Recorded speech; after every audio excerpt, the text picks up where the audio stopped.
ഹരേ കൃഷ്ണ. എല്ലാവർക്കും പ്രണാമം. ഹരേ കൃഷ്ണ പ്രഭു. ഹരേ കൃഷ്ണ, പ്രണാമം എല്ലാവർക്കും. മാതാജി, പ്രമേഷ് മാതാജി എല്ലാവരും ഹോസ്റ്റ് ഇന്ന് ഇതാക്കണമെന്ന് പറഞ്ഞില്ലേ?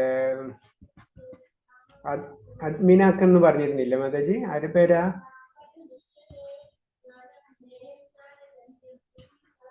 ഓക്കെ, തൽക്കാലത്തേക്ക് ഞാൻ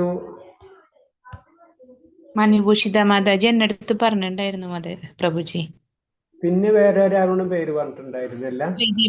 പ്രീതി ഭക്തി മാധവി. ഹരേ കൃഷ്ണ പ്രഭു, പ്രണാമം.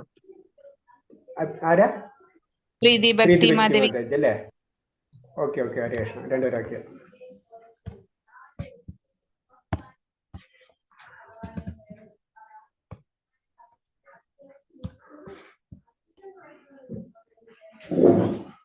ഹരേ കൃഷ്ണ. അപ്പൊ ഇന്നലെ കുറച്ച് ആബ്സെൻസ് ആയിരുന്നു പലരും. എനിക്ക് തോന്നുന്നു യാത്രയുടെ എന്താണെന്ന് അറിയില്ല. പിന്നെ പലരും ക്ലാസ്സിൽ ഓൺ ചെയ്ത് വെച്ചിട്ട് ഓഫ് ചെയ്ത് പോയിട്ടുണ്ടായിരുന്നു. വീഡിയോ ഓഫ് ചെയ്യുന്നവരുണ്ടോ അറിയില്ല. ഹരേ കൃഷ്ണ. സ്വാഗതം. എന്റെ പ്രഭു ഇന്ന് ഇച്ചിരി ലേറ്റ് ആവും കേട്ടോ, കാരണം അമ്പലത്തിൽ കുറച്ച് സർവീസ് ഉണ്ടേ.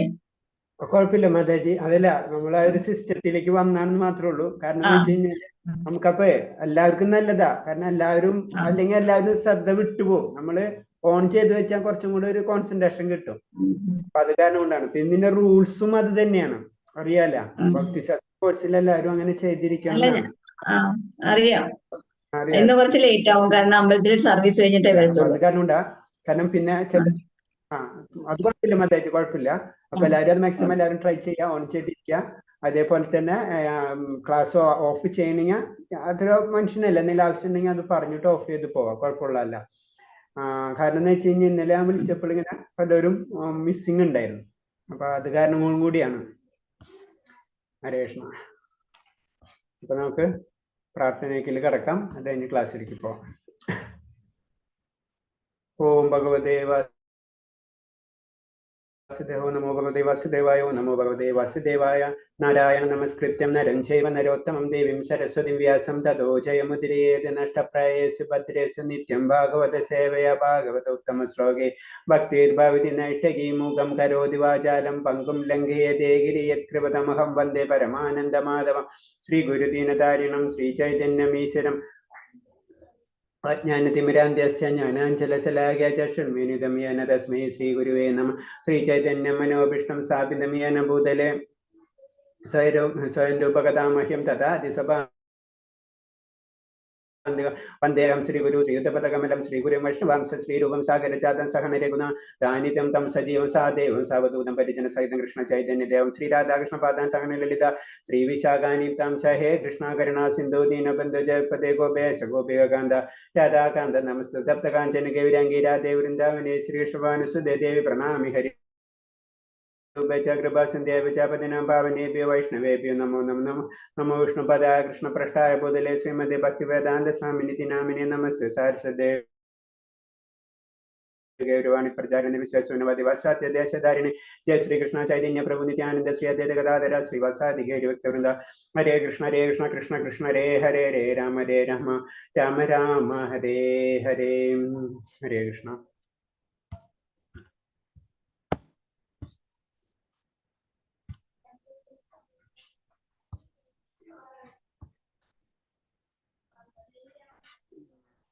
സെക്കൻഡ്.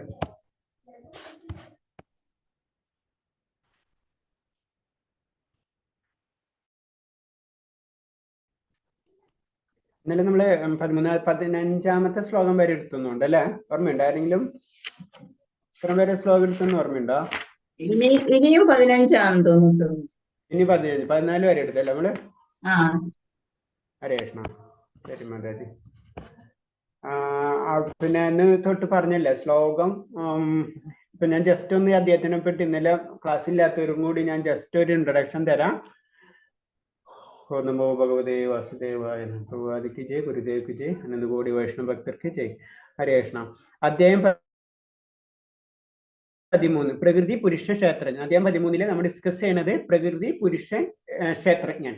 അത് ബേസിക് ആയിട്ട് ഇതിൽ ഇത്രയേ ഉള്ളൂ. പ്രകൃതി എന്ന് പറഞ്ഞാൽ നമുക്ക് പറയാവുന്നതാണ് അല്ലെ, നമ്മുടെ ഭൗതിക പ്രകൃതി. പുരുഷൻ എന്ന് പറഞ്ഞാൽ ഈശ്വരൻ, പരമേശ്വരൻ, നമ്മുടെ പരമാത്മാവ്. ക്ഷേത്രജ്ഞൻ എന്ന് പറഞ്ഞത് നമ്മളെ ആത്മാവ്. അപ്പൊ ശരിക്കും പറഞ്ഞാൽ നമ്മൾ ശരീരമുണ്ട്, ശരീരത്തിനുള്ള ആത്മാവുണ്ട്. അപ്പൊ ശരീരത്തിന് നമ്മൾ ക്ഷേത്രം എന്ന് പറയും, അതിനുള്ളിലുള്ള ആത്മാവിനെ നമ്മൾ ക്ഷേത്രജ്ഞൻ എന്ന് പറയും. അപ്പൊ പരമാത്മാവും കൂടി ഉണ്ടെന്ന് അറിയാം നമ്മളെ ശരീരത്തിൽ അല്ലെ, ആത്മാവിൽ കൂടെ. അപ്പൊ നമ്മൾ അതും ഭഗവാനും ക്ഷേത്രജ്ഞൻ തന്നെയാണ്. പ്രകൃതി എന്ന് പറഞ്ഞാൽ നമുക്കറിയാം ചുറ്റുപാടുള്ളത്. അപ്പൊ ഈ പ്രകൃതിനെയും ആത്മാവിനെ പറ്റിയും അല്ലെങ്കിൽ ശരീരവും ആത്മാവിനെ പറ്റിയിട്ടുള്ള അറിവിനെയാണ് നമ്മൾ ജ്ഞാനം എന്ന് പറഞ്ഞുകൊണ്ടിരിക്കുന്നത്. ഇതാണ് ഇതിന്റെ ബേസിക് കൺസെപ്റ്റ്. പിന്നെ നമുക്ക് ഇനി 15ാമത്തെ ശ്ലോകത്തിലേക്ക് പോവാം. 14, 15 എടുത്ത് തുടങ്ങണ്ടേ? ഓക്കെ, ആരാ ഫസ്റ്റ് വായിക്കണം?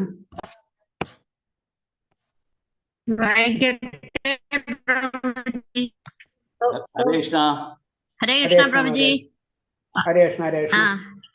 സർവേന്ദ്രിയ ഗുണാഭാസം സർവേന്ദ്രിയ വിവർജിതം അസക്തം സർവഭൃച്ഛൈവ നിർഗുണം ഗുണഭോക്തൃച്ഛ.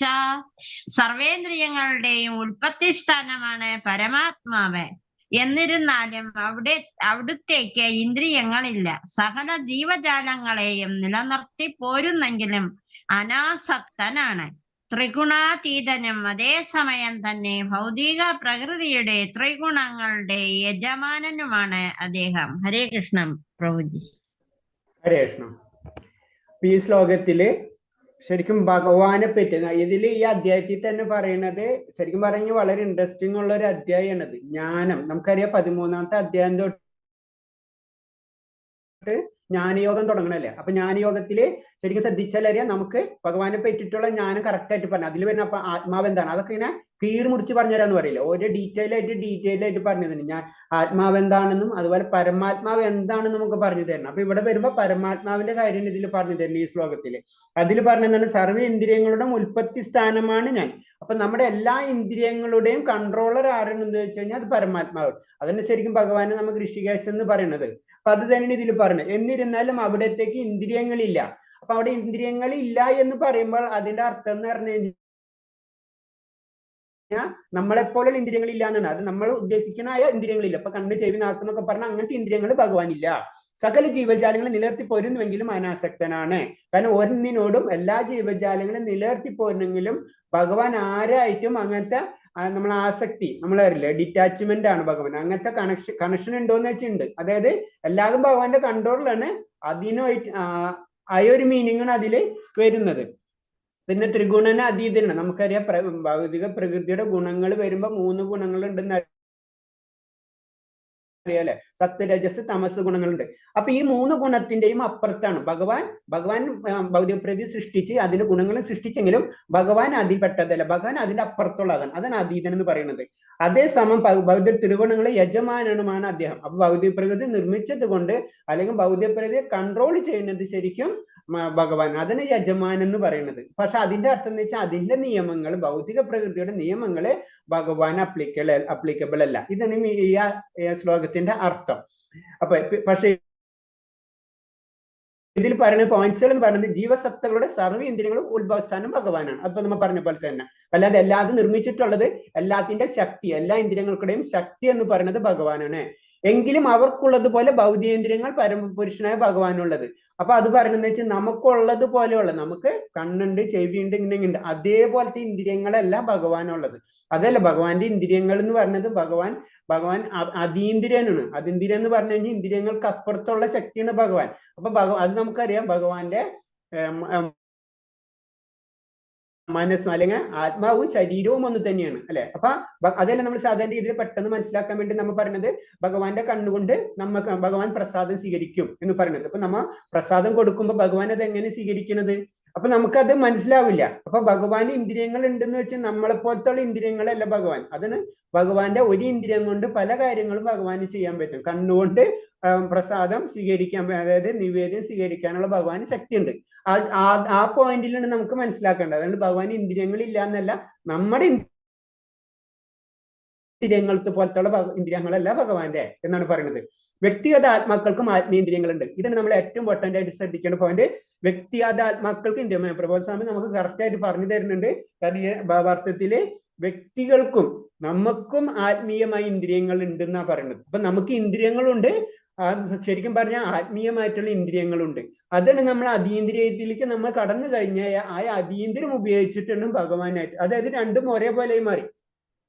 അപ്പൊ ആത്മീയ ഇന്ദ്രിയം വെച്ചിട്ടുണ്ട് നമ്മളും ഭഗവാനായിട്ട്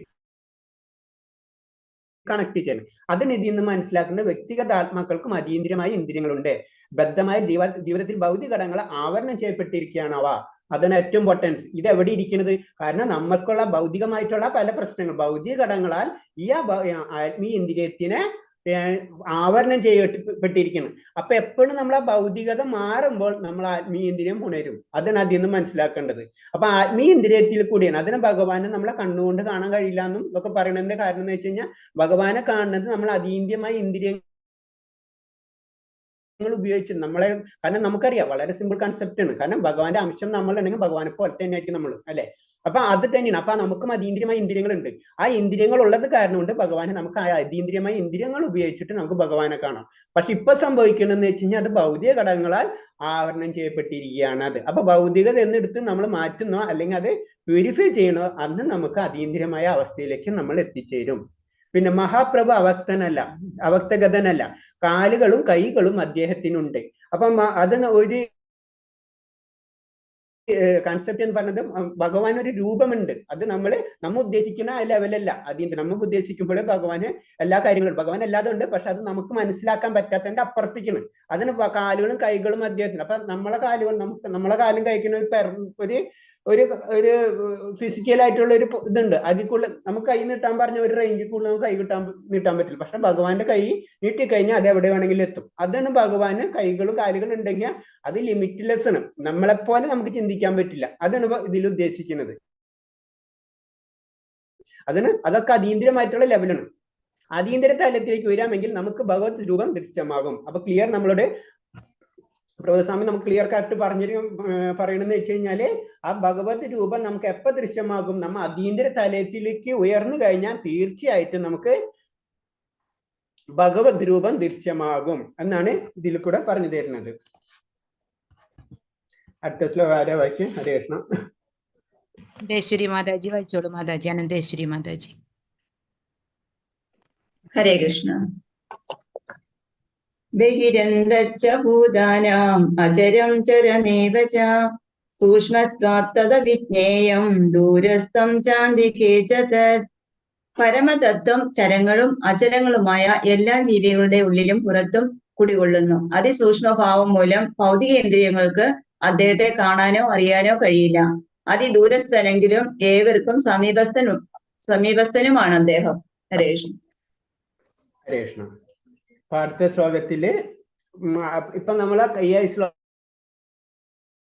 ശ്ലോകങ്ങളെല്ലാതും പരമൊരു പുരുഷൻ, അത് ഭഗവാനെ പറ്റിയിട്ടുള്ള കാര്യങ്ങളാണ്. ഭഗവാൻ എന്താണ്, ഭഗവാന്റെ ശക്തി എന്താണ്, ഇതൊക്കെ പറഞ്ഞു തരുന്ന ശ്ലോകങ്ങളാണ്.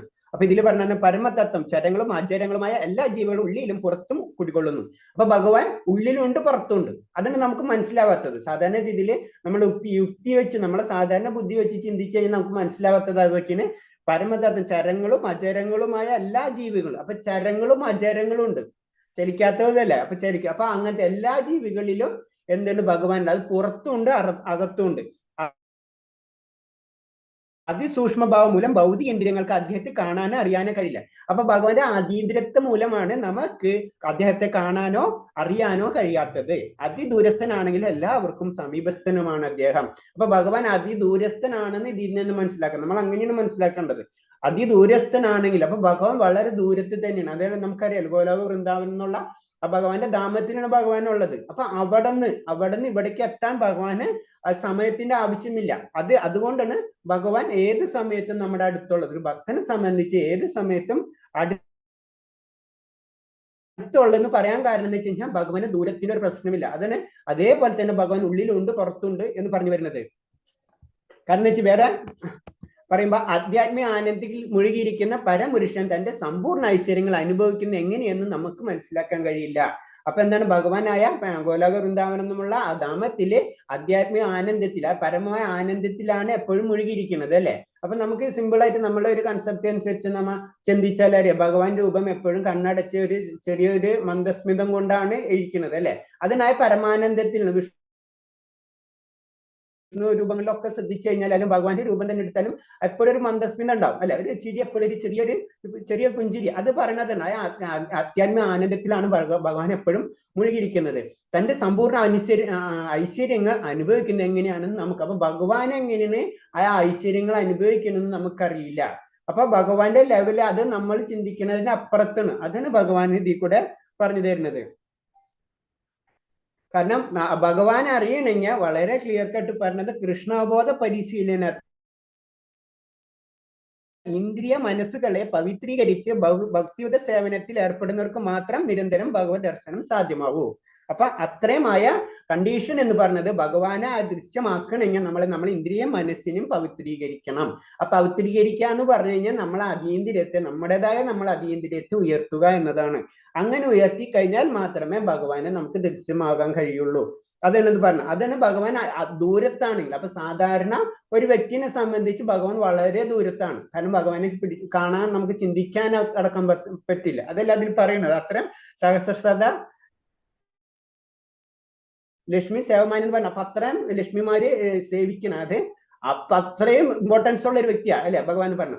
ആ ഭഗവാനാണ് നമുക്ക് വേണ്ടി, അത് അതീന്ദ്രിയ ലെവലിലേക്ക് ഉയർന്ന വ്യക്തികൾക്ക് വേണ്ടി, അല്ലെ ഭക്തിയിലേക്കുള്ള അത്രയും ടോപ്പ് അവരെ തൊട്ടെടുത്തിരിക്കുന്ന പോലെ തന്നെ അവരെ സമീപസ്ഥനാണെന്ന് പറഞ്ഞെന്ന് വെച്ച്. അപ്പൊ അതിന്റെ ഒക്കെ ഏറ്റവും ബേസിക് നമുക്ക് മനസ്സിലാക്കേണ്ടത് ഇത്രേ ഉള്ളൂ.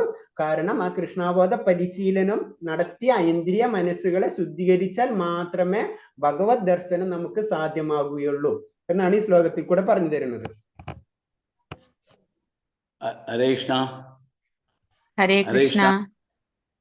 ഹരേ കൃഷ്ണ. ഞാൻ പറയാം. വിഭക്തമിവ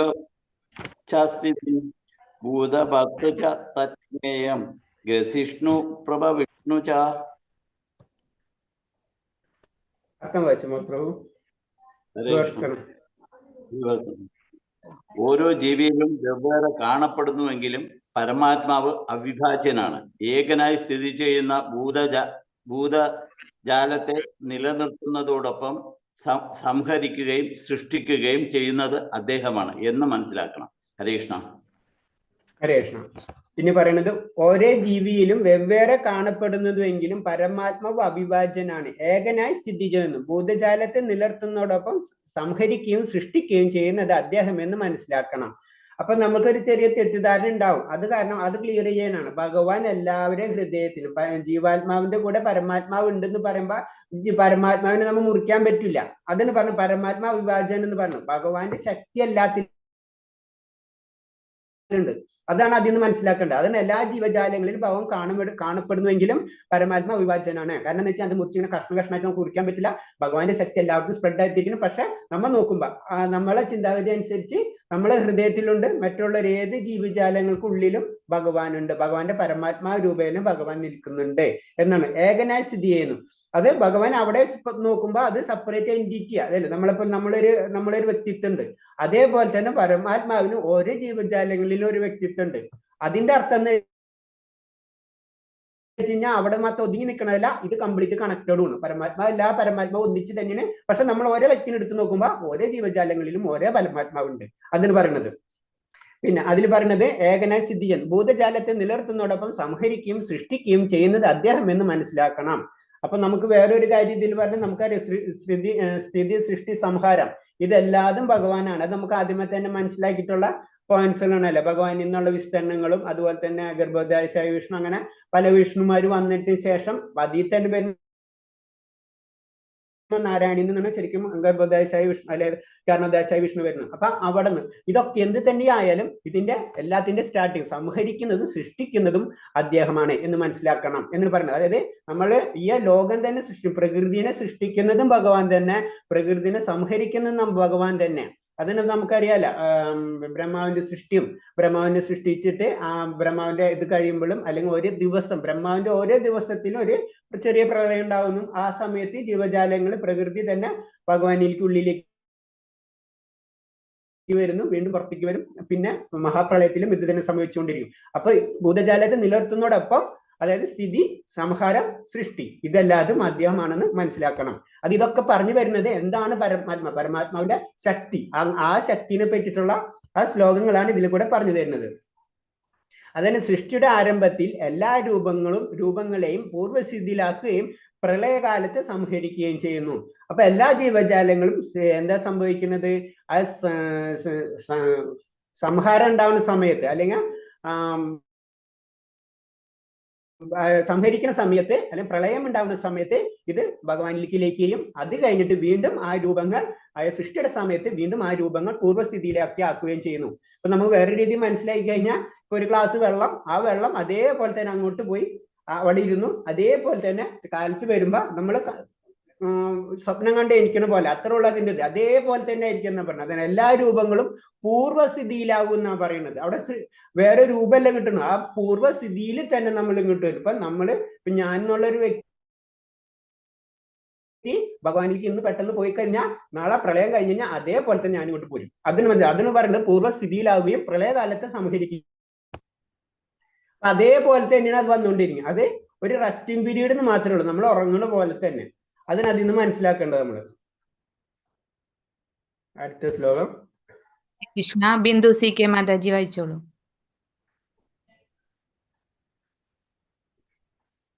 ഹരേ കൃഷ്ണ ബിന്ദു സി കെ മാതാജി ഇല്ലെങ്കിൽ ഗൗരവ ഗോപാൽ പ്രഭുജി വായിച്ചോളൂ.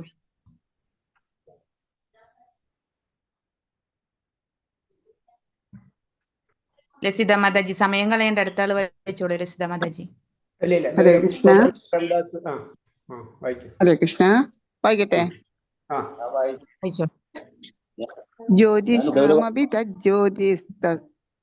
തമസാ പരമുച്യതേ ജ്ഞാനം ജ്ഞേയം ജ്ഞാനഗമ്യം ഹൃദി സർവസ്യ വിഷ്ടിതം. അദ്ദേഹമാണ് സർവജ്യോതിസുകളുടെയും സ്രോതസ്. പദാർത്ഥനിഷ്ഠമായ തമസിനെ അതിക്രമിച്ചു നിൽക്കുന്നതും അവ്യക്തമായിട്ടുള്ളതും അവിടുന്ന് തന്നെ. അറിവും അറിയേണ്ടുന്നതും അറിവിന്റെ ലക്ഷ്യവും സർവഹൃദയങ്ങളിലും കുടികൊള്ളുന്നതും ആ പരമപുരുഷനാണ്. ഹരേ കൃഷ്ണ. അടുത്തത് പ്രഭു വായിച്ചോട്ടെ. പ്രഭു ഗൗരഗോപാൽ പ്രഭു, അത് പ്രഭു ഓൺ ചെയ്ത് അടുത്തത് വായിച്ചു. ശരി. ഹരേ കൃഷ്ണ.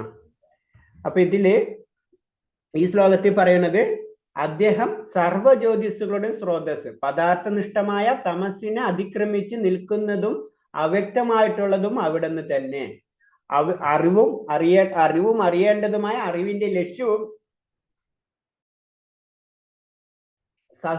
സർവഹൃദയങ്ങളിലും കുടിക്കൊള്ളുന്നതും ആ പരമപുരുഷനാണ്. ഈ ശ്ലോകങ്ങളെല്ലാം പരമപുരുഷനെ പറ്റിയാണ് വർണ്ണിക്കുന്നത്. ശരിക്കും പറഞ്ഞു കഴിഞ്ഞാൽ ജ്ഞാനയോഗം 13 തൊട്ട് ശരിക്കും 17 വരെ ഉള്ളൂ, 18 എന്ന് പറഞ്ഞാല്. ഇതൊക്കെ ശരിക്കും നമുക്ക് വളരെ ഇൻട്രസ്റ്റിംഗ് ഉള്ള സബ്ജക്റ്റുകൾ. കാരണം എന്ന് വെച്ച് കഴിഞ്ഞാൽ ശരിക്കും പറയല്ലേ പരമാത്മാവ് എന്ന് പറഞ്ഞാൽ പരമാത്മാവ് എന്താണെന്ന് ഇങ്ങനെ ഓരോന്ന് കാര്യങ്ങൾ നമുക്ക് വിവരിച്ചു തരുന്നതാണ്. അപ്പൊ ഈ അധ്യായം തന്നെ വളരെ ഇമ്പോർട്ടന്റ്, വളരെ ഇൻട്രസ്റ്റിംഗ് ഉള്ള ഒരു ചാപ്റ്റർ ആണിത്. ഇതിൽ പറഞ്ഞതാണ് അദ്ദേഹമാണ് സർവജ്യോതിസുകളുടെ സ്രോതസ് എന്ന് പറയുന്നത്. അപ്പൊ നമ്മൾ കാണുന്ന ചന്ദ്രൻ, ഭൂമി, അങ്ങനെ ചന്ദ്രൻ, സൂര്യൻ, ഇതിന്റെ ഒക്കെ ഒരു ജ്യോതിസ് ഉണ്ടല്ലോ. അപ്പൊ അത് ഭഗവാനിൽ തന്നെയാണ്. ഭഗവാനാണ് എല്ലാത്തിന്റെ സ്രോതസ് എന്ന് പറഞ്ഞത്. പദാർത്ഥനിഷ്ഠമായ തമസിനെ അതിക്രമിച്ച് നിൽക്കുന്നതും അവ്യക്തമായിട്ടുള്ളതും അവിടെ നിന്ന് തന്നെ. അപ്പൊ അതായത് വ്യക്തത ഇല്ലാത്തതും ഭഗവാൻ, വ്യക്തത ഉള്ളതും ഭഗവാൻ. അതാണ് അതിൽ നിന്ന് മനസ്സിലാക്കുന്നത്. പിന്നെ പറയുന്ന അറിവും അറിയേണ്ടതും ജ്ഞാനം എന്ന് പറയുന്നതും ഭഗവാൻ അറിയേണ്ടത് ഭഗവാൻ. അതിന് വേദങ്ങളിൽ പറയണത് അത് തന്നെയാണല്ലോ. വേദങ്ങൾ പറയുന്നത് തന്നെ ഭഗവാൻ തന്നെയാണ്. അതിൽ കൂടി ഭഗവാൻ അറിയാൻ വേണം. അതിന് അറിവും അറിയേണ്ടത്. വേദം എന്ന് പറഞ്ഞ അറിവ് അത് ഭഗവാൻ തന്നെയാണ്. അതെന്ത് പറഞ്ഞു തരുന്നത്? ഭഗവാനെ തെറ്റിയാണ് പറഞ്ഞു തരുന്നത്. അപ്പൊ അറിയേണ്ടതും അത് തന്നെ. പിന്നെ അറിവിന്റെ ലക്ഷ്യം അത് വെച്ചിട്ട് നമ്മൾ എങ്ങോട്ടാ പോകേണ്ടത്? ഭഗവാനിലേക്ക് തന്നെ പോകണം. അതാണ് നമ്മൾ അറിവും അറിയേണ്ടതും അറിവിന്റെ ലക്ഷ്യം എന്ന് പറയുമ്പോ അത് വേദം എന്ന് മാത്രം ശ്രദ്ധിച്ചാൽ മതി. അപ്പൊ വേദം എന്ന് പറയുന്നത് ഭഗവാനാണ്. ആ വേദത്തിലൂടെ നമ്മൾ അറിയേണ്ടതും ഭഗവാനെ തന്നെയാണ്. ഭഗവാനെ ആയിരിക്കണം നമ്മുടെ ലക്ഷ്യവും. അതാണ് വേദത്തിന്റെ ആയ ഒരു മീനിങ് തന്നെ. അതിന് ഈ 3 പോയിന്റ്സ് പറയുന്നത്. പിന്നെ എന്താണ്? സർവ്വഹൃദയങ്ങളിലും കുടികൊള്ളുന്നതും ആ പരമപുരുഷനാണ്. ഭഗവാൻ നമുക്ക് പറഞ്ഞു, അത് നമുക്ക് പല പോയിന്റ്സിലും പറഞ്ഞിട്ടുള്ളതാണ്. അത് നമുക്കറിയാവുന്നതാണ്. കാരണം ഭഗവാൻ എല്ലാവരുടെ ഹൃദയത്തിലും കുടികൊള്ളുന്നുണ്ട്. അത് കാരണം കൊണ്ടാണ് നമ്മൾ ചിന്തിക്കുന്ന കാര്യങ്ങളൊക്കെ ഭഗവാൻ അറിയുന്നത്. കാരണം ഭഗവാൻ നമ്മളെ കൂടെ തന്നെ നിൽക്കുന്നുണ്ട്. പിന്നെ ഭഗവത് ജ്യോതിസ് ഉള്ളത് കൊണ്ട് അധ്യാത്മ സാമ്രാജ്യത്തിൽ സൂര്യ ചന്ദ്രാദികൾക്ക് ആവശ്യമില്ല. അപ്പൊ നമുക്കറിയാം 2 ലോകം ഉണ്ടെന്ന് തന്നെ നമുക്കറിയാം. ഒന്ന് ഭൗതിക ലോകമുണ്ട്, ഒന്ന് ആത്മീയ ലോകമുണ്ട്. അപ്പൊ ഭൗതിക ലോകം എന്ന് പറയുന്നത് ഏകദേശം 25% ആണ് ഭഗവാന്റെ ശക്തിയുടെ, 75% ആധ്യാത്മിക ലോകമാണ്. അപ്പൊ ഭൗതിക ലോകത്തിലെ കുഴപ്പം എന്ന് പറഞ്ഞു കഴിഞ്ഞാൽ, ഭൗതിക ലോകത്തിൽ പറഞ്ഞ ഏകദേശം 7 ആവരണം, അത് ഞാൻ ഇവിടെ കേട്ടിട്ടുള്ളതാണ്, 7 ആവരണം ഉണ്ടെന്ന് പറയുന്നത്. ശരി, ഭൗതിക ലോകം അത്രയും അതിനുള്ളിൽ തമസും, കാരണം അത്ര ആവരണങ്ങൾ കഴിഞ്ഞിട്ടുണ്ട് ശരിക്കും ആത്മീയമായിട്ടുള്ള ആ ലോകത്തിലേക്ക് വരുന്നത്. അപ്പൊ അതിന്റെ ഉള്ളിൽ ഇരുട്ടന്നെ ആയിരിക്കും. അതും തമസ് എന്ന് പറഞ്ഞു. തമസിൽ നിന്ന് ജ്യോതിർഗമയ എന്നുള്ള ആ ഒരു ശ്ലോകം തന്നെ അതിന്. അപ്പൊ ഇതിന്റെ ഉള്ളിൽ ആ ഇരുട്ട് കാരണം കൊണ്ടാണ് അതിനെ പ്രകാശിപ്പിക്കാൻ വേണ്ടിയാണ് ശരിക്കും സൂര്യചന്ദ്രന്മാരുള്ളത്. പക്ഷെ ആത്മീയ ലോകത്തിൽ ഭഗവാന്റെ തന്നെ ചൈതന്യം, ആ പ്രകാശം, ആ ജ്യോതിസ് ഉള്ളത് കാരണം കൊണ്ട് അവിടെ പ്രകാശത്തിന്റെ ആവശ്യമില്ല. അതിന്റെ ഇതിൽ കൂടെ പറഞ്ഞു തരുന്നത്. പിന്നെ ആധ്യാത്മിക ലോകങ്ങളിൽ ആകാംക്ഷയുള്ളവർക്ക് ഭഗവാൻ തന്നെ ജ്ഞാനം നൽകും. അപ്പൊ നമുക്ക് ആദ്യം അത് പറയത്തില്ല, ഏറ്റവും ഇൻട്രസ്റ്റ് എന്ന് പറഞ്ഞത് ഭഗവാനെ പറ്റി അറിയാനുള്ള ആഗ്രഹം നമുക്ക് ഉണ്ടായിരിക്കണം. അങ്ങനെ അറിയാൻ ആഗ്രഹമുള്ള വ്യക്തികൾക്ക് തീർച്ചയായിട്ടും ആ ജ്ഞാനം തന്നെ ഭഗവാൻ നൽകിയിരിക്കും. അതാണ് ഇതിന്റെ ഏറ്റവും ഇമ്പോർട്ടൻസ്.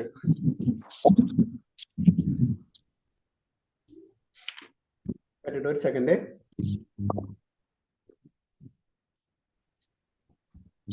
പിന്നെ ഇതിൽ പറയുന്ന ഒരു പോയിന്റ്സ് എന്താ പറഞ്ഞാൽ, ക്ഷേത്രജ്ഞൻ 2 പേരുണ്ടെന്ന് അറിയണം. ഒന്ന് വ്യക്തിഗത ജീവാത്മാവും പരമാത്മാവും. നമ്മൾ പറഞ്ഞ പോയിന്റ് തന്നെയാണ്.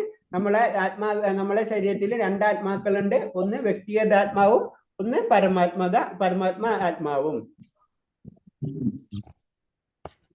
ഓക്കെ, അടുത്ത ശ്ലോകം പ്രഭു വായിച്ച. പ്രഭു. ഹരേ കൃഷ്ണ. ഹരേ കൃഷ്ണ. ശ്ലോകം 19. ഈ ക്ഷേത്രം തഥാജ്ഞാനം ജ്ഞേയം ചോക്തം സമാസദ മദ്ഭക്തയേതദിജ്ഞായ മദ്ഭാവായോപപദ്യതേ. ക്ഷേത്രം, ജ്ഞാനം, ജ്ഞേയം എന്നിവയെ പറ്റി ഞാൻ സംക്ഷിപ്തമായി വിവരിച്ചു കഴിഞ്ഞു. എന്റെ ഭക്തന്മാർക്ക് മാത്രം ഈ വിഷയങ്ങൾ മനസ്സിലാക്കി എന്നെ പ്രാപിക്കാൻ കഴിയും. ഹരേ കൃഷ്ണ. ഇതിൽ പറയുന്നത് ഈ ശ്ലോകത്തില് കർമ്മക്ഷേത്രം, ആ കർമ്മക്ഷേത്രം എന്ന് പറയുന്നത് നമ്മളെ ശരീരം. നമ്മ കർമ്മം ചെയ്യാനായിട്ടുള്ള ഉപയോഗിക്കുന്നത് നമ്മുടെ ശരീരം. അതാണ് കർമ്മക്ഷേത്രം എന്ന് പറയുന്നത്, നമ്മളെ ശരീരം. ജ്ഞാനം, ജ്ഞേയം എന്നിവയെ ഞാൻ സംക്ഷിപ്തമായി വിവരിച്ചു കഴിഞ്ഞു. എന്റെ ഭക്തന്മാർക്ക് മാത്രം ഈ വിഷയങ്ങൾ മനസ്സിലാക്കി എന്നെ പ്രാപിക്കാൻ കഴിയും. അപ്പൊ ശരീരം എന്താണെന്നും ജ്ഞാനം എന്താണെന്നും ജ്ഞേയം എന്താണെന്നും ഞാൻ വിവരിച്ചു കഴിഞ്ഞു. ഇനി അത് മനസ്സിലാക്കി കഴിഞ്ഞു കഴിഞ്ഞാൽ, എന്റെ ഭക്തന്മാർക്ക് അത് മനസ്സിലാക്കി കഴിഞ്ഞു കഴിഞ്ഞാൽ തീർച്ചയായിട്ടും എന്നെ പ്രാപിക്കാൻ കഴിയും. അപ്പൊ ഇതിൽ ശരീരം എന്താണെന്ന് മനസ്സിലായി. ജ്ഞാനം എന്ന് പറഞ്ഞു കഴിഞ്ഞാൽ ഭഗവാൻ അറിയാതെ, ഭഗവാൻ അറിവ്, അറിവ്. ജ്ഞേയം എന്ന് അറിയേണ്ടത് ഭഗവാൻ. ജ്ഞേയം എന്ന് പറഞ്ഞാൽ നമുക്ക് അറിയേണ്ടത് എന്താണ്? ഭഗവാൻ. അറിഞ്ഞു കഴിഞ്ഞാൽ അത് ജ്ഞാനമായി. അതാണ് കർമ്മക്ഷേത്ര ശരീരം, ജ്ഞാനം, ജ്ഞേയം എന്ന് പറഞ്ഞത്.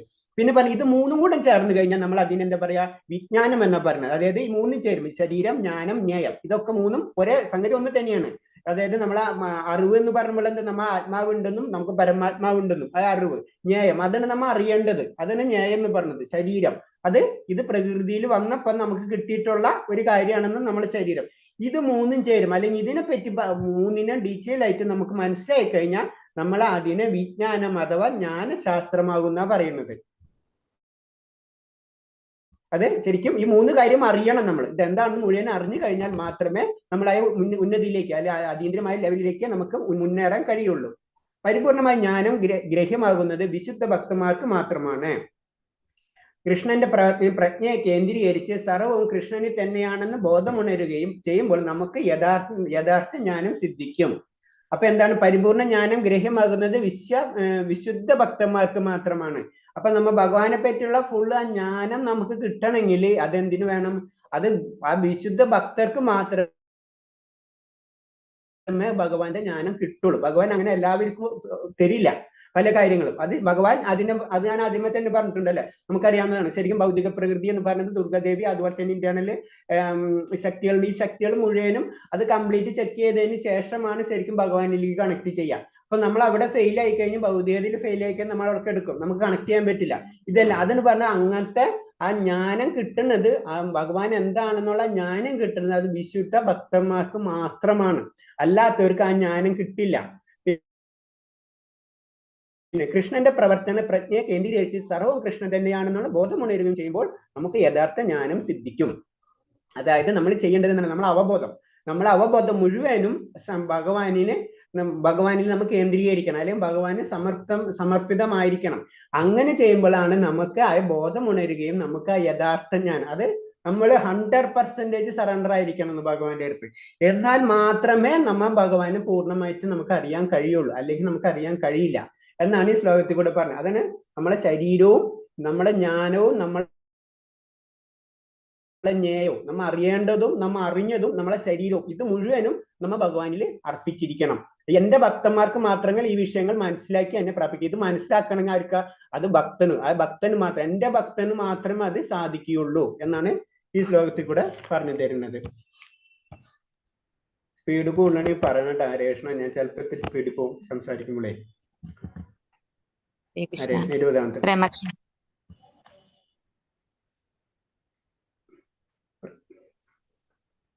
പ്രമേഷ മാതാജി വായിച്ചോളൂ. പ്രമേഷി പത്മദേവി ദേശി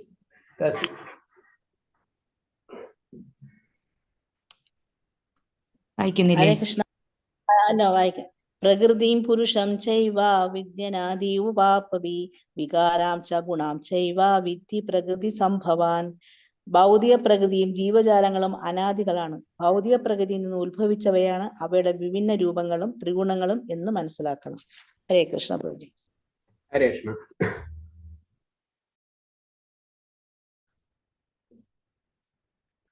ഇതിൽ പറഞ്ഞ ഭൗതിക പ്രകൃതിയും ജീവജാലങ്ങളും അനാദികളാണ്. ഭൗതിക പ്രകൃതിയിൽ നിന്ന് ഉത്ഭവിച്ചവയാണ് അവയുടെ വിഭിന്ന രൂപങ്ങളും ത്രിഗുണങ്ങളും എന്ന് മനസ്സിലാക്കണം. അപ്പൊ നമ്മൾ ഇതിൽ എന്താ പറയുക? ഭൗതിക പ്രകൃതി എന്ന് പറഞ്ഞാൽ നമുക്കറിയാം, ഭൗതിക പ്രകൃതി നമ്മൾ ചുറ്റുപാടും കാണുന്നതെല്ലാം ഭൗതിക. ജീവജാലങ്ങൾ അതായത് ജീവജാലങ്ങൾ എന്ന് പറയുന്ന എല്ലാ ജീവജാലങ്ങളും നമ്മളടക്കം അതിൽ വരുന്നത്, ഇത് അനാദിയാണ്. അപ്പൊ ഭൗതിക പ്രകൃതിയും അനാദിയാണെന്ന് പറയുന്നത്. ഇപ്പൊ അതിനാണ് നമ്മൾ ശ്രദ്ധിക്കേണ്ടത്. അപ്പൊ ഭൗതിക പ്രകൃതി നശിച്ചു പോണില്ല. ഭൗതിക പ്രകൃതിയും ജീവജാലങ്ങളും അനാദിയാണ്. ഭൗതിക പ്രകൃതിയിൽ നിന്ന് ഉത്ഭവിച്ചതാണ് അവയുടെ വിഭിന്ന രൂപങ്ങളും ത്രിഗുണങ്ങളും എന്ന് മനസ്സിലാക്കണം. അപ്പൊ നമ്മളെ ഭൗതിക പ്രകൃതി അനാദിയാണ്, ജീവജാലങ്ങളും അനാദിയാണ്. പക്ഷെ എന്താ പറയുക? ഭൗതിക പ്രകൃതിയിൽ നിന്ന് ഉത്ഭവിച്ച അവയുടെ വിഭിന്ന രൂപം. ഇപ്പൊ നമുക്ക് പല രൂപങ്ങളുണ്ട്. ഇപ്പൊ എനിക്കൊരു രൂപമുണ്ട്, മറ്റുള്ളവർക്കുണ്ട്. ഇപ്പൊ നമുക്ക് മരത്തിനൊരു രൂപമുണ്ട്, എല്ലാത്തിനും രൂപങ്ങളുണ്ട്. ഇതെല്ലാം എവിടെ നിന്നാ ഉത്ഭവിച്ചത്? ഭൗതിക പ്രകൃതി എന്ന് വന്നിട്ടുള്ളതാണ് അല്ലെ. അതേപോലെ തന്നെ അതിന്റെ ത്രിഗുണങ്ങൾ, 3 ഗുണങ്ങൾ നമുക്കറിയാം. സത്ത്, രജസ്, തമസ് ഗുണങ്ങളുണ്ട്. നമ്മൾ സാധാരണ രീതിയിൽ പറയുമ്പോൾ മരം എന്നൊക്കെ പറയുമ്പോൾ അങ്ങനത്തെ നോക്കുമ്പോൾ തമസ് ഗുണത്തിന്റെ ഇതിൽ വരുന്ന പ്രശ്നമില്ലാദികൾ രജസ്, നമ്മള് മനുഷ്യരൊക്കെ വരുമ്പോ സത്വം, ജസ്റ്റ് ജനറൽ. പിന്നെ അതിന്റെ നമ്മൾ ഉള്ളിലേക്ക് വരുമ്പോൾ നമുക്ക് തന്നെ ഇതൊക്കെ കാണാം. അപ്പൊ അത് പറഞ്ഞു. അപ്പൊ ഇതെല്ലാ ത്രിഗുണങ്ങൾ എന്ന് പറയുന്നത് ഭൗതിക പ്രകൃതിയുടെ ശക്തി തന്നെയാണ്. അത് എല്ലാ ജീവജാലങ്ങളിലും ഉണ്ട് എന്ന് മനസ്സിലാക്കണം. ഇതൊന്നും കൂടെ ക്ലിയർ ആയിട്ട് പറയുമ്പോൾ അതിനൊരു ഉദാഹരണം പറഞ്ഞു വരുന്നത്, ഭൗതിക പ്രകൃതി അനാദി ആണെന്ന് പറയാൻ കാരണം, നമ്മളെ രീതിയിൽ ഭൗതിക പ്രകൃതി നശിച്ചു പോകുന്നുണ്ടെന്ന് പറയും. നശിക്കുക എന്ന് പറയുന്നതിന്റെ ഒരു ഉദാഹരണം പറയുന്നത് വെച്ചാൽ, നമ്മളിപ്പോ ഒരു സ്ഥലത്ത് ഒരു ബിൽഡിംഗ് ഉണ്ടാക്കണമെന്ന് ആ ബിൽഡിംഗ്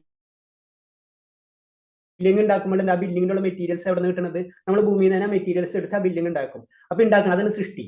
അത് കഴിഞ്ഞിട്ട് കുറച്ചാൽ നിൽക്കും. അത് കഴിഞ്ഞിട്ട് അത് ബിൽഡിംഗ് പൊളിഞ്ഞ് താഴ്ത്തി വീഴും അല്ലെ. കുറെ കാലം ബിൽഡിംഗ് നശിച്ചു. അപ്പൊ എവിടെ വീണത്? ആ ഭൂമിയിൽ തന്നെ വീണ്ടും ചേരുന്നുണ്ട്. അപ്പൊ ഭൂമി എന്ന് പറഞ്ഞ സാധനം അത് എപ്പോഴും നിലനിൽക്കുന്നുണ്ട്. ആ സൃഷ്ടി, സ്ഥിതി, സംഹാരം മാത്രം നടക്കുന്നത്. അതാണ് ഭൗതിക പ്രകൃതി. അതാണ് ഭൗതിക പ്രകൃതിയിൽ നടക്കുന്നത്. അതാണ് മനസ്സിലാക്കേണ്ടത്. അതാണ് ആ പോയിന്റ്. ഭൗതിക പ്രകൃതിയാൽ നിർമ്മിതമാണ് കർമ്മക്ഷേത്രം എന്ന ശരീരം. 2 ക്ഷേത്രജ്ഞന്മാരുണ്ട്, പരമാത്മാവ്, ജീവാത്മാവ്. ഭൗതിക പ്രകൃതിയും ജീവാത്മാവും ശാശ്വതമാണ്. അതിന് ഭൗതിക പ്രകൃതിയും ജീവാത്മാവും ശാശ്വതം എന്ന് പറയുന്നത് ഈ കൺസെപ്റ്റ് മനസ്സിലാക്കി കഴിഞ്ഞാൽ മനസ്സിലാവും. കാരണം ഈ ഭൂമിയിലെ നമ്മുടെ ബിൽഡിംഗ് ഉണ്ടാക്കുന്ന പോലെ തന്നെയാണ് നമ്മളൊരു ശരീരം ഉണ്ടാവണം, അല്ലെങ്കിൽ പ്രകൃതി ഉണ്ടാവണം മുഴുവനും. കാരണം കാരണദായസായ വിഷ്ണുവിൽ അത് ലയിച്ചു കിടക്കണം. അവ്യക്ത രൂപയിലാണ് ലയിച്ചു കിടക്കുക എന്ന് പറയുന്നത് പ്രകൃതി. അപ്പൊ അത് ആ സമയം ആവുമ്പോൾ അത് സൃഷ്ടി സ്റ്റാർട്ട് ആവണം. അതവിടെ ഒരു നമ്മൾ സാധാരണ ഭാഷയിൽ പറഞ്ഞു കഴിഞ്ഞാൽ നമ്മളൊരു ബിൽഡിംഗ് ഉണ്ടാക്കണം. ഭൂമി എന്ന് പറഞ്ഞാൽ ഭൂമിയിൽ കുറെ മെറ്റീരിയൽസ് ഉണ്ട്. അത് വെച്ചിട്ടാണ് നമ്മൾ അത് ഒരു വീട് ഉണ്ടാക്കുന്നത്. ആ വീട് ഉണ്ടാക്കുമ്പോൾ സൃഷ്ടി എന്ന് പോലെ കൺസെപ്റ്റായി അത് കുറച്ചു കാലം നിലനിൽക്കും. കുറെ കാലം കഴിയുമ്പോൾ അതൊരു 100-200 വർഷം കഴിയുമ്പോൾ അത് നശിച്ചു പോകും. അപ്പൊ അത് തന്നെയാണ് ഇത് നടക്കുന്നത്. അവിടെ അപ്പോഴും അത് അവിടെ ഉണ്ട്. അതിലുണ്ടാക്കിയ മെറ്റീരിയൽസ്, ഒരു വീടിന് വേണ്ടി ഉപയോഗിച്ച സാധനങ്ങൾ മുഴുവൻ അപ്പോഴും നിലനിൽക്കുന്നുണ്ട്. അതവിടെ അത് ഒരു രൂപത്തിൽ നിന്ന് വേറെ രൂപത്തിലേക്ക് മാറി എന്ന് മാത്രമേ ഉള്ളൂ. അതിന്റെ ഷേപ്പ് മാത്രം, നമ്മൾ ഉണ്ടാക്കിയ ഷേപ്പ് മാത്രം മാറിയിട്ടുള്ളൂ. സംഗതി അത് തന്നെയാണ്. അതാണ് പറഞ്ഞത് ഭൗതിക പ്രകൃതിയും ജീവാത്മാവും ശാശ്വതം. ജീവാത്മാവ് ശാശ്വതമാണ് നമുക്ക് ക്ലിയർ കട്ട് നമുക്കറിയാം. കാരണം അത് ഭഗവാന്റെ അംശമാണ്. ഭഗവാനുള്ളിടത്തോളം കാലം നമ്മളുണ്ട് ഭഗവാന്റെ അംശമുണ്ട്. അപ്പൊ അത് അനാദിയാണ്, അത് ശാശ്വതമാണ്. പക്ഷെ ഭൗതിക പ്രകൃതിക്കും ശാശ്വതം എന്ന് പറഞ്ഞതും അത് നശിക്കുന്നില്ല. അത് അവിടെ ഉള്ള സാധനം തന്നെയാണ്. അത് ഒരു കാലത്ത് അത് പ്രത്യക്ഷപ്പെടുന്നു, വീണ്ടും അത് നശിക്കുന്നു, വീണ്ടും അതേ രൂപത്തിലേക്ക് തന്നെ പോകുന്നു. അതാണ് മനസ്സിലാക്കേണ്ടത്. ഭൗതിക പ്രതി പരംപുരുഷനിൽ മഹാവിഷ്ണുവിൽ ലയിച്ചു കിടക്കുന്നു. സമയം വന്നപ്പോൾ മഹത്തത്വത്തിലൂടെ അത് വെളിപ്പെട്ടു. അതാണ് വലിയ പറഞ്ഞത്. ഭൗതിക പ്രതിനെ ഒന്നും കൂടെ ഡീറ്റെയിൽ ആയിട്ട് പറയണേ. ആ മഹാവിഷ്ണുവിൽ ലയിച്ചു കിടക്കുന്നു. മഹാവിഷ്ണുവിൽ അത് ലയിച്ചു കിടക്കുന്നു. അത് കഴിഞ്ഞിട്ട് സമയം വന്നപ്പോൾ എന്താ മഹത്തത്വത്തിലൂടെ അത് വെളിപ്പെടുന്നു. അപ്പൊ അത് മഹത്തത്വത്തിൽ വെളിപ്പെടുക എന്ന് പറഞ്ഞു കഴിഞ്ഞാൽ സൃഷ്ടി നടക്കുന്ന ആ സമയത്ത്. അപ്പൊ നമ്മള് ഇപ്പൊ ഞാൻ പറഞ്ഞു ബിൽഡിംഗ് ഉണ്ടാക്കുന്ന പോലെ ആ സമയത്ത് അത് സൃഷ്ടി നടക്കുന്നത് മാത്രമേ ഉള്ളൂ. അല്ലെങ്കിൽ അത് കഴിയുമ്പോൾ വീണ്ടും അത് ഭഗവാനിലേക്ക് വീണ്ടും ലയിക്കും. അതാണ് ഭൗതിക പ്രകൃതിയുടെ പ്രത്യേകത. ഭൗതിക പ്രകൃതിയുടെ അവർക്ക് ഭൗതിക പ്രപഞ്ചത്തിൽ പ്രവർത്തിച്ചുകൊണ്ട് അധ്യാത്മ ലോകത്തിലേക്കുള്ള പ്രവേശനം കളമൊരുക്കാൻ അവസരം നൽകി. ഇതാണ് ഭൗതിക സൃഷ്ടിയുടെ രഹസ്യം. അപ്പൊ ഭൗതിക സൃഷ്ടി എന്ന് പറയുന്നത് എന്തിനെന്ന് വെച്ച് കഴിഞ്ഞാല് നമുക്ക്, അതായത് ജീവാത്മാക്കൾക്ക് അവർക്ക് ശരിക്കും ഒരു അവസരം നൽകുകയാണ് ശരിക്കും ആത്മീയ ലോകത്തിലേക്ക് കടക്കാൻ വേണ്ടി. നമ്മൾ ഭൗതിക ലോകത്തിലാണ്. അപ്പൊ ഭൗതിക ലോകത്തിന്റെ സൃഷ്ടിയുടെ രഹസ്യം എന്ന് പറയുന്നത് ഇതിൽ കൂടെ മാത്രമേ ആത്മീയ ലോകത്തിലേക്ക് നമുക്ക് കടക്കാൻ കഴിയുള്ളൂ. കാരണം നമ്മൾ ഇതിലേക്ക് വന്നു കഴിഞ്ഞു, നമ്മൾ ആ പോയിന്റിലേക്ക് നമ്മൾ ഇവിടേക്ക് എത്തിക്കഴിഞ്ഞു കഴിഞ്ഞാൽ ഇതിലെ കൂടെ തന്നെ നമുക്ക് ആത്മീയ ലോകത്തിലേക്ക് കടക്കാൻ പറ്റുള്ളൂ. അതിന് ആത്മീയ ലോകത്തിലേക്കുള്ള പ്രവേശത്തിന് കളം ഒരുക്കാൻ അവസരം നൽകി. ഇതാണ് ഭൗതിക സൃഷ്ടിയുടെ രഹസ്യം. അപ്പൊ ഭൗതിക സൃഷ്ടി കൂടെ നമുക്ക്, അതായത് വേറെ ചെറിയ ഉദാഹരണം പറഞ്ഞു കഴിഞ്ഞു കഴിഞ്ഞാൽ നമുക്ക് കൂടുതൽ നീന്താൻ, നമുക്ക് ചെറിയ കുട്ടികൾക്ക് ചെറിയ കുളത്തിലിട്ട് നമ്മളെ നീന്തൽ പഠിപ്പിക്കുന്ന പോലെ. അപ്പൊ അത്ര നമ്മൾ അതിൽ നിന്ന് പെട്ടെന്ന് മനസ്സിലാക്കാൻ വേണ്ടി പറഞ്ഞാണ്. കാരണം അത് പഠിച്ചു കഴിഞ്ഞാൽ പിന്നെ എവിടെയും ആള് നീന്തിക്കോളും എന്ന് പറഞ്ഞ പോലെ ഭൗതിക സൃഷ്ടി എന്ന് പറഞ്ഞാൽ അതിന് വേണ്ടിയിട്ടുള്ളതാണ്. നമുക്ക് ആത്മീയമായിട്ട് ഉന്നമനത്തിനുള്ളതാണ്, ആത്മീയ ലോകത്തിലേക്കുള്ള പ്രവേശത്തിന് കളമൊരുക്കാൻ. ഭൗതിക പ്രകൃതിയുടെ ആവിർഭാവം അവർക്ക് ഭൗതിക പ്രപഞ്ചത്തിൽ പ്രവർത്തിച്ചുകൊണ്ട് ആത്മീയ ലോകത്തിലേക്കുള്ള പ്രവേശത്തിന് കളമൊരുക്കാൻ അവസരം നൽകി. ഇതെന്ന് പറഞ്ഞിട്ടുള്ളത്. അപ്പൊ നമ്മൾ സാധാരണ ചെറിയ കുട്ടികൾക്ക് ചെറിയ കുളം ഉണ്ടാക്കി പ്രാക്ടീസ് ചെയ്യുന്ന പോലെ തന്നെയാണ് ശരിക്കും ഭൗതിക പ്രകൃതി നമുക്ക് ചെയ്തു തന്നിട്ടുള്ളൂ. പക്ഷെ അത് നമ്മൾ തിരിച്ച് നേരെ ഓപ്പോസിറ്റ് കാര്യങ്ങളാണ് ചെയ്യുന്നത്. ഇപ്പൊ ചെറിയ കുട്ടികൾക്ക് നമ്മൾ കളിക്കാൻ കൊടുത്തു കഴിഞ്ഞാൽ അവർ വേറെ എന്തെങ്കിലും ഉപയോഗിക്കുന്ന പോലെ അവർ അതിൽ നിന്ന് വേറെ എന്തെങ്കിലും പോലെ നമ്മൾ ഭൗതിക പ്രകൃതിയിലെ നേരെ ഓപ്പോസിറ്റ് ചെയ്യും. അത് ചെയ്യാം, കുറച്ചൊക്കെ കളിക്കാം. പക്ഷെ അതിൽ കൂടുതൽ നമ്മൾ കളിച്ചു കഴിഞ്ഞാൽ നമ്മൾ അവിടെ പെട്ടുപോണ പോലെ തന്നെയാണ് ഇവിടെ സംഭവിക്കുന്നത്. അതിനു വേണ്ടിയാണ് ഭൗതിക പ്രകൃതി. അതാണ് ഭൗതിക പ്രകൃതിയുടെ രഹസ്യം. അതാണ് ഈ ശ്ലോകത്തിൽ കൂടെ പറയുന്നത്. 21 ഹരേഷ്ണ മാതാജി. ദേവിദാസി മാതാജി വായിച്ചോളൂ. അല്ലെങ്കിൽ വൈജയന്തി മാതാജി വായിച്ചോളൂ.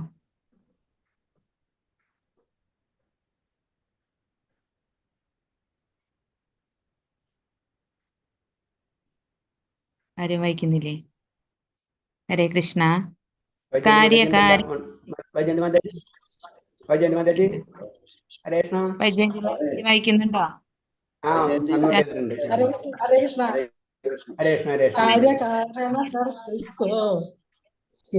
പ്രകൃതി രുച്യതേ പുരുഷ സുഖ ദുഃഖാനാം രുച്യതേ. ഭൗതികങ്ങളായ എല്ലാ കാര്യകാരണങ്ങൾക്കും ഹേതു പ്രകൃതിയാണെന്നും ഈ ലോകത്തിൽ വിവിധ സുഖ ദുഃഖങ്ങൾക്ക് ഹേതു ജീവസത്തയാണെന്നും പറയപ്പെടുന്നു.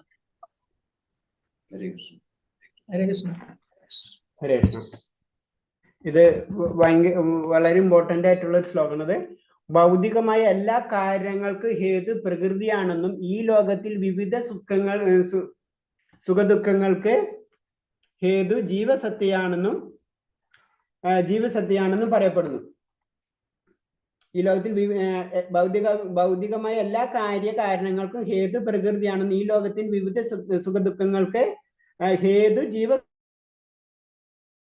ജീവസത്തയാണെന്നും പറയപ്പെടുന്നു. ഇതിലേക്ക് പറയുന്നത് വെച്ച് കഴിഞ്ഞാൽ നമുക്കറിയാം ഭൗതിക പ്രകൃതി കൊണ്ടാണ് എല്ലാ കാര്യങ്ങളും നടക്കുന്നത്. ഭൗതിക പ്രകൃതിയാണ്. എല്ലാ സുഖദുഃഖങ്ങളുടെ ഹേതു ജീവസത്ത എന്ന് പറയണമെന്ന് വെച്ച് കഴിഞ്ഞാൽ ഈ ജീവസത്ത ഇവിടെ വന്ന കാരണം കൊണ്ടാണ് ഇതൊക്കെ സംഭവിക്കുന്നത്. അങ്ങനെയാണ് നമ്മൾ മനസ്സിലാക്കേണ്ടത്. കാരണം നമ്മളൊരു ശരീരം സ്വീകരിക്കുന്നു. അതിൽ മെയിനായിട്ട് പറയുന്നത് വെച്ച് കഴിഞ്ഞാല് ഞാൻ അങ്ങോട്ട് ഒരു ക്വസ്റ്റ്യൻ ചോദിക്കാം. അതായത് നമ്മുടെ ആത്മാവ്, നമ്മളെ കർമ്മഫലങ്ങൾ നമ്മുടെ ആത്മാവിനെ ബാധിക്കുന്നുണ്ടോ ഇല്ലേ? ആരെങ്കിലും ആൻസർ പറയാൻ പറ്റും? നമുക്ക് ജീവാത്മാവുണ്ടല്ല, നമ്മൾ പല കാര്യങ്ങളും നമ്മൾ ചെയ്യുന്നുണ്ടല്ല. നമ്മൾ ചെയ്യുന്ന കാര്യങ്ങൾ നമ്മളെ ജീവാത്മാവിനെ ബാധിക്കുകയില്ലേ? അതിനോട് ബാധിക്കും എന്ന് പറഞ്ഞവര് എത്ര പേരുണ്ട്? ബാധിക്കില്ല എന്ന് പറയാൻ ഇതുള്ളവർ എത്ര പേരുണ്ട്? 2 പോയിന്റ് ഉണ്ട്. ഒന്നിൽ ബാധിക്കാൻ, ബാധിക്കില്ല.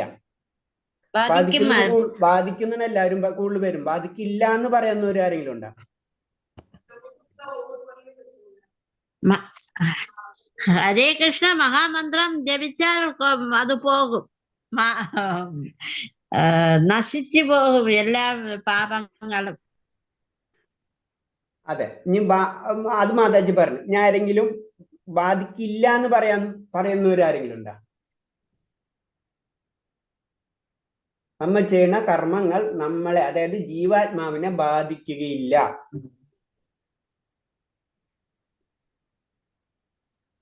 അത് പറയാൻ പ്രഭുജി, ബാധിക്കുമെന്ന് എന്നെ തോന്നണേ. ഈ അധ്യായം വളരെ ഇമ്പോർട്ടന്റ്. ഒരു ഡൗട്ടാണ്. നമ്മള് ഹൈക്കോടതി ജഡ്ജിയുടെ ഒരു ഉദാഹരണം പറഞ്ഞിട്ടുണ്ടായിരുന്നില്ലേ മുന്നേ, കർമ്മഫലങ്ങളുടെ? അപ്പൊ നമ്മള് ഈ ജന്മത്തിൽ ചെയ്ത കർമ്മഫലങ്ങള് അവിടെ തന്നെ അതിന് ശിക്ഷ വിധിക്കുകയാണെങ്കിൽ അതിന്റെ ഭാരം കുറയുകയോ ആ പാപം തീരുകയോ ഈ ജന്മത്തിൽ തന്നെ ചെയ്യുമെന്ന് പറഞ്ഞിട്ടുണ്ടായിരുന്നു. ചോദ്യം അതല്ല. ക്ലിയർ ഇല്ല എനിക്ക്. ജീവാത്മാവിനെ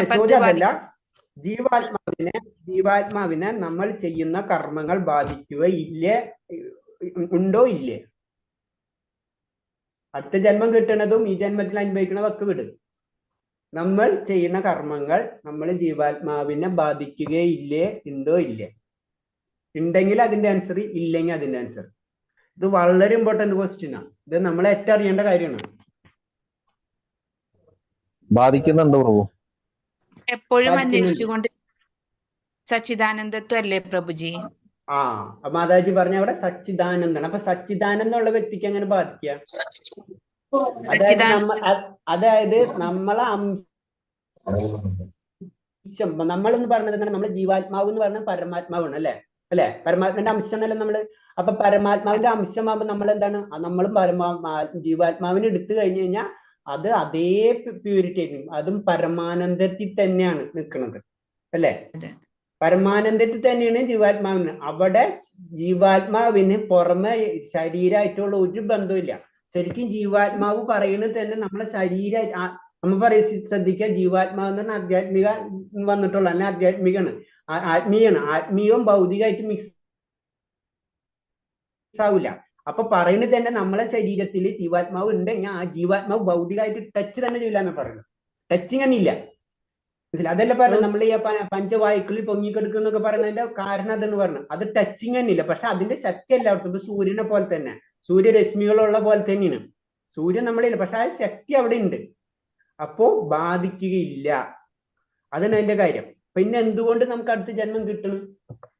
അതിനനുസരിച്ചുള്ള പാപകർമ്മങ്ങൾ നമ്മൾ ചെയ്യുന്ന കാരണം കൊണ്ടല്ലേ അടുത്ത ജന്മം കിട്ടണം. അതെന്തുകൊണ്ടാ?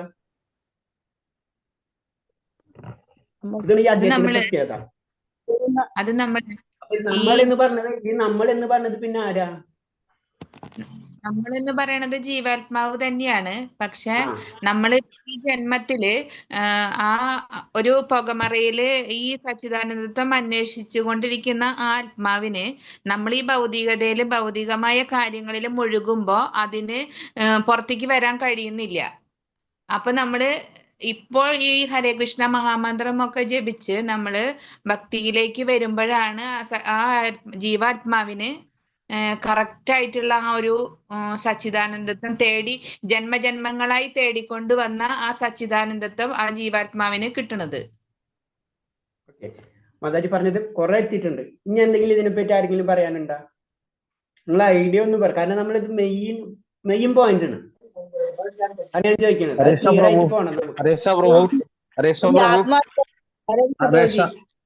ആത്മാവിന്റെ കൂടെ പ്രഭു പോകുന്ന അഹങ്കാരമല്ലോ. ഹരേ കൃഷ്ണ. ആരാ പറയുന്നത്? മനസ്സ്, ബുദ്ധി, വിദ്യ, അഹങ്കാരം നമ്മൾ ആത്മാവിന്റെ കൂടെ പോയിട്ട് വേറെ ജന്മം എടുക്കുന്നത്. ആ മാതാജി കറക്റ്റ് പോയിന്റ് എത്തി.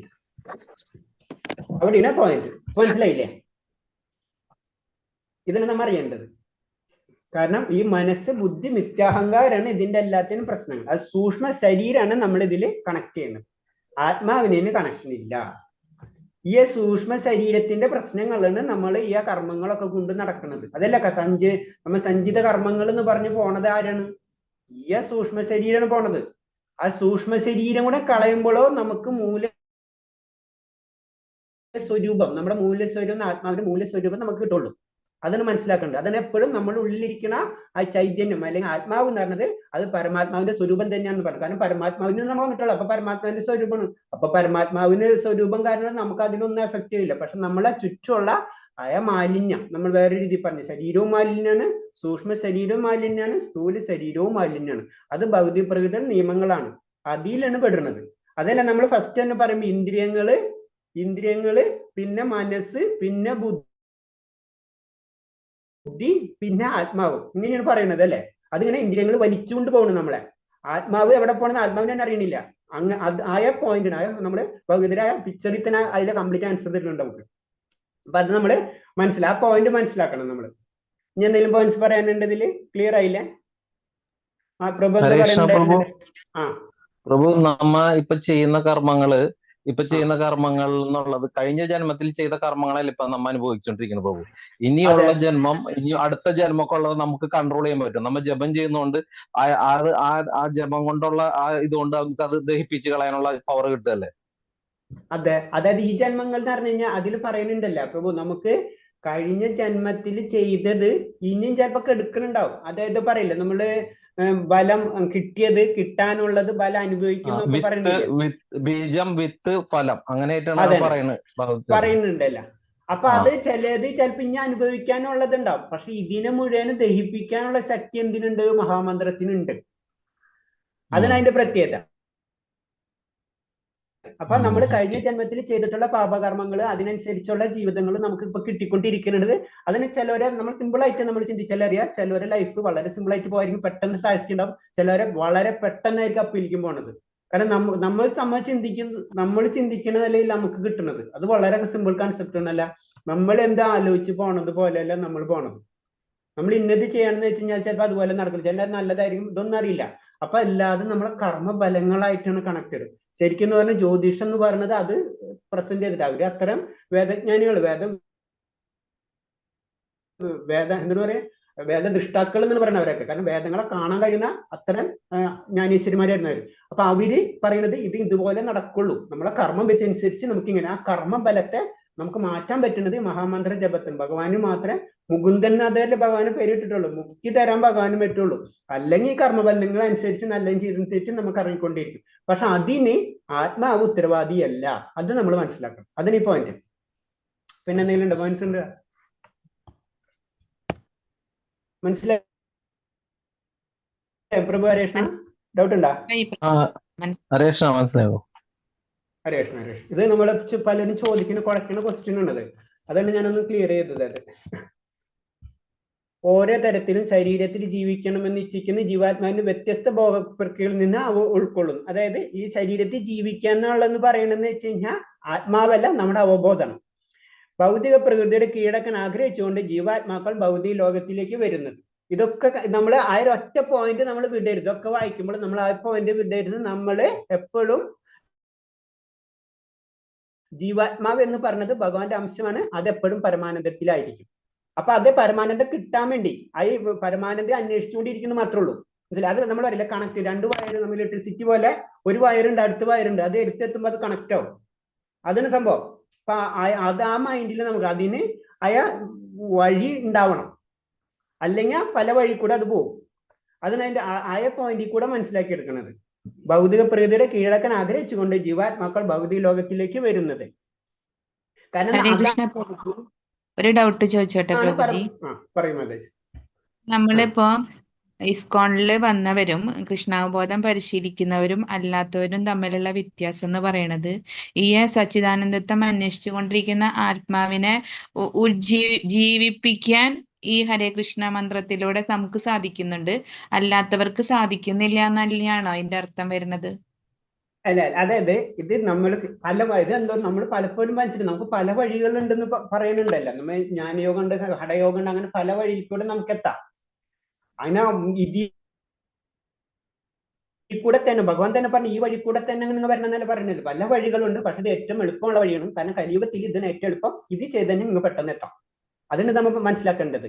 അപ്പൊ അതിൽ നമ്മൾ ചെയ്യുന്നത് നമ്മളെ പരമാത്മാ, നമ്മളെ ജീവാത്മാവിനെ ഭഗവാനിലേക്ക് കണക്ട് ചെയ്യണം. നമ്മൾ രണ്ടുകൂടെ കണക്ട് ചെയ്യുമ്പോൾ 100% ഒരു ലൈറ്റ്, ഒരു സർക്യൂട്ട് കണക്ട് ആയി കഴിഞ്ഞാൽ ലൈറ്റ് കത്തുന്ന പോലെ തന്നെയാണ് അത്. അപ്പൊ അതിന്റെ അർത്ഥം അതിൽ ഇലക്ട്രിസിറ്റി ഉണ്ട്, നമുക്കിപ്പോ അറിയാതെ അല്ലെ, ഇലക്ട്രിസിറ്റി. അത് കണക്ട് ചെയ്യുമ്പോൾ അത് ഫുള്ള് പ്രകാശം കിട്ടുള്ളൂ എന്ന് പറഞ്ഞ പോലെ തന്നെയാണ്. അപ്പൊ അതില് മഹാമന്ത്രം നമ്മൾ പറയണെന്ന് വെച്ച് കഴിഞ്ഞാൽ നമ്മളെ ചുറ്റുമുള്ള സൂക്ഷ്മ ശരീരത്തിലുള്ള ആ മാലിന്യങ്ങളെ നമ്മൾ മാറ്റുകയാണ് ചെയ്യുന്നത്. അങ്ങനെ നമ്മളെ പ്യൂരിറ്റി ചെയ്ത് കഴിഞ്ഞാൽ നമ്മൾ ആത്മീയ ലോകമായിട്ട് കണക്ട് ആവും. അതാണ് ഉദ്ദേശിക്കുന്നത്. ഹരേ കൃഷ്ണ പ്രഭുജി. പിന്നെ പറഞ്ഞു, സ്വന്തം വാസസ്ഥാനങ്ങളെയും തനിക്ക് അനുഭവപ്പെടുന്ന സുഖ ദുഃഖങ്ങളെയും ഓരോ ജീവനും സ്വയം തെരഞ്ഞെടുക്കുകയാണ്. ഒരു പ്രത്യേകതരം ശരീരം സ്വീകരിച്ച ശേഷം ജീവൻ പ്രകൃതിക്ക് അതീതനാകുന്നു. അപ്പൊ നമ്മൾ അനുഭവിക്കുന്ന എല്ലാ കാര്യങ്ങളും അതിന്റെ ഉത്തരവാദിത്വം നമ്മൾ എന്ന് പറയുമ്പോ ജീവാത്മാവല്ല. അത് നമ്മൾ ശ്രദ്ധിക്കണം. അതായത് അത് ഞാൻ അതെന്ന് പറഞ്ഞു, അത് നമ്മളെ ഭൗതികരായ ഫ്രണ്ട് പേജിലുള്ള പിക്ചർ നമ്മൾ മൈൻഡിൽ ഉണ്ടായിരിക്കണം. അതായത് ഇതൊക്കെ ഇന്ദ്രിയങ്ങളാണ് നമ്മളെ കൊണ്ടുപോകണത് അല്ലെ. ഇന്ദ്രിയത്തിന്റെ കാരണം പിന്നെ അടുത്ത കാരണം പറഞ്ഞിട്ടുണ്ട്, അത് ത്രിഗുണങ്ങളാണ് എന്ത് തന്നെയല്ലേ. അപ്പൊ ആ അവബോധമാണ് നമുക്ക് ഏത് ശരീരം വേണമെന്ന് നമ്മൾ നിശ്ചയിക്കുന്നത്. അതാണ് നമ്മൾ മനസ്സിലാക്കേണ്ടത്. അപ്പൊ നമുക്ക് പിന്നെ അതിലനുഭവിക്കുന്ന കഷ്ടനഷ്ടങ്ങൾക്ക് കാരണം നമ്മൾ തന്നെ, അത് നമ്മളെ അവബോധമാണ്. അത് നമ്മൾ മാറ്റണം. അതാണ് പറഞ്ഞത് ത്രിഗുണങ്ങളാണ് സത്യം പറഞ്ഞ ഏറ്റവും ഡേഞ്ചറസ്. ഈ ത്രിഗുണങ്ങൾ നമ്മളെ പറയില്ലേ, മൾട്ടി സ്റ്റോറിൽ കുറെ സാധനങ്ങൾ എടുത്തു വെച്ചിരിക്കുന്ന പോലെയാണ്. അപ്പൊ നമ്മൾ അവിടെ ചെല്ലും, അതിന് ത്രിഗുണങ്ങൾ. അപ്പൊ അവിടെ ചെല്ലുമ്പോൾ നമുക്ക് അത് കാണുമ്പോൾ, നമ്മളെ കണ്ണ് കാണുമ്പോൾ അത് ആകർഷിണ്ടാവും. അപ്പൊ നമുക്ക് എടുക്കാൻ തോന്നും. അപ്പൊ അവിടെ നിന്ന് എടുത്ത് തുടങ്ങണം. അപ്പൊ കാരണക്കാരനായിരുന്നു ആ കടയിൽ ഇരിക്കുന്ന സാധനങ്ങളാണ്, അതിനും ത്രിഗുണങ്ങൾ. അത് ഇതിൽ പറഞ്ഞത്. അപ്പൊ നമ്മൾക്ക് പ്രോബ്ലം എന്ന് പറഞ്ഞാൽ നമ്മൾ ശരീരത്തിലേക്ക് കയറി കഴിഞ്ഞാൽ തന്നെ ആ അവബോധമാണ് നമ്മൾ ആ ശരീരത്തിലേക്ക് കൊണ്ടുപോകുന്നത്. ആ അവബോധം കൊണ്ട് നമ്മൾ ശരീരം എന്ന് പറയുമ്പോൾ നമുക്കിപ്പോ വേറെ രീതിയിൽ പറഞ്ഞു കഴിഞ്ഞാൽ നമുക്ക് നമ്മളെ ജീവിതം അങ്ങനത്തെ ജീവിതം എന്നേക്കും. ഒന്നില്ലെങ്കിൽ സാത്വികമായിട്ടുള്ള ജീവിതമാണെന്ന് വെച്ച് കഴിഞ്ഞാൽ നമുക്കറിയാം സാത്വികമായിട്ടുള്ള, അല്ലെങ്കിൽ അങ്ങനത്തെ നമുക്ക് പല മുൻജന്മ സുഹൃതം കൊണ്ടാ, കാരണം അങ്ങനെ കിട്ടിയെന്നേക്കും. ആ സുഹൃതം കൊണ്ട് നമുക്ക് കിട്ടി. അല്ലെങ്കിൽ നേരെ ഓപ്പോസിറ്റ് ഉള്ള ലൈഫാണ് നമുക്ക് കിട്ടുന്നത് വെച്ച് കഴിഞ്ഞാൽ നമ്മൾ ഓട്ടോമാറ്റിക്കായിട്ട് അതിനനുസരിച്ചുള്ള കാര്യങ്ങളിലേക്ക് നമ്മൾ പോകും.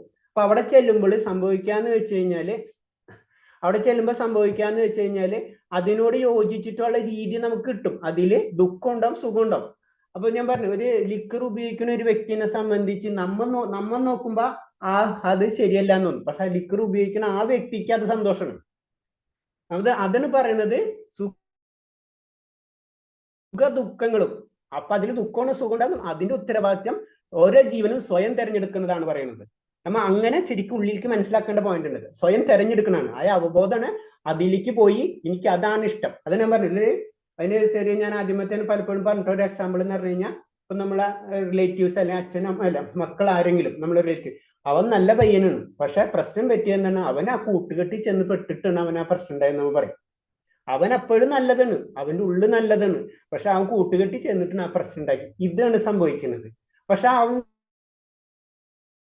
നല്ലതാണ്, പക്ഷെ അവൻ അവിടെ ചെന്നപ്പോൾ എന്താണ്, ആ അവബോധത്തിൽ അവൻ പെടുന്നു. അവൻ അവബോധത്തിൽ അത് പിന്നെ അവൻ വിചാരിക്കണം അതാണ് സുഖം നാം വിചാരിക്കുന്ന കാരണം കൊണ്ടാണ് അവൻ ആ കാര്യങ്ങൾ ചെയ്യുന്നത്. അവൻ ഉള്ളതുകൊണ്ട് നല്ലതാണ്, നല്ല കുടുംബത്തിൽ ജനിച്ച കുട്ടിയുണ്ട്, നല്ല സ്വഭാവമുള്ളതാണ് കുട്ടിയാണ്. പക്ഷെ അവൻ അവിടെ ചെല്ലുമ്പോൾ എന്താ സംഭവിക്കുന്നത്, അവിടുത്തെ കൂട്ടുകെട്ടിൽ പെടുമ്പോ അതാണ് സുഖം എന്ന് അവൻ ചിന്തിക്കുമ്പോൾ അവൻ അവിടെ പ്രശ്നങ്ങൾ വരും. അങ്ങനെയാണ് നമ്മൾ ഇതിൽ നിന്ന് മനസ്സിലാക്കേണ്ടത്. പക്ഷെ അപ്പോഴെന്നിരുന്നാൽ അവനെപ്പോഴും നല്ല വ്യക്തിയാണ്. അതാണ് ജീവാത്മാവ്.